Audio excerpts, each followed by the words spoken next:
Youth అంటే ఒక అతను, ఇంకొక అతను అనిల్ పేరు ట్విట్టర్ లో, ఫేస్బుక్ లో, వాట్సాప్ లో నా నెంబరు పోస్ట్ చేశాడు. అది చాలా క్రైమ్ అండి. అది దాని మీద సైబరాబాద్ నేను కంప్లైంట్ చేశాను. పరువు పరువు నష్టం దావా కూడా వేస్తున్నాను. ఇక్కడ ఇచ్చాను. ఆంధ్రాలో మా హోమ్ మినిస్టర్ వంగలపూడి అనిత గారికి కూడా కంప్లైంట్ ఇస్తున్నానండి. అక్కడ కూడా సినిమాలో కంటెంట్ బాగుందనుకోండి, సూపర్ హిట్. నేను చూడొద్దు సినిమా అంట, మీరు మానేస్తారా? ఎవరికి ఇప్పుడు నా ప్రొఫెసర్ నాగేశ్వరరావు గారు మాట్లాడారు, పృథ్వీరాజ్ మాట్లాడకుండా ఉంటే లైలా సినిమా గురించి ఇంత పబ్లిసిటీ లేదు. ఈరోజు సినిమా విశ్వక్సేని కానీ, ప్రొడ్యూసర్ గారు కానీ,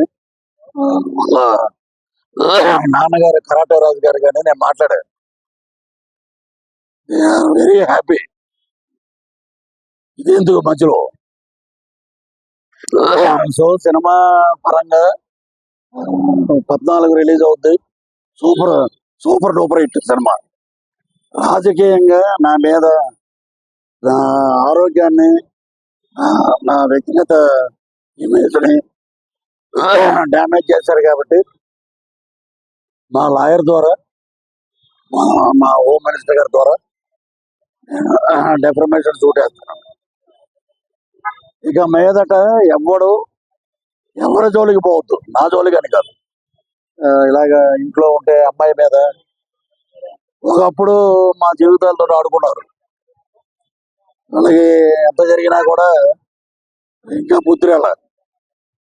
అప్పుడు మీ బర్త్డే 11వ తారీఖు అన్నాడు అనుకో, పృథ్వీరాజు 11 అన్నాడు, మమ్మల్ని ఎలా అన్నాడు అలా అని అంటారు. 11 అంటే మీకు ఎందుకు అంత వణుకు?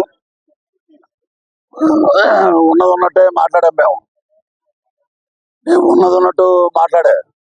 అది సినిమాని సినిమాగా చూడండి, సినిమాని ప్రేమించండి. హీరో ఎంత కష్టపడ్డాడో మాకు తెలుసు, గౌరవించండి. సినిమాని హిట్ చేయండి.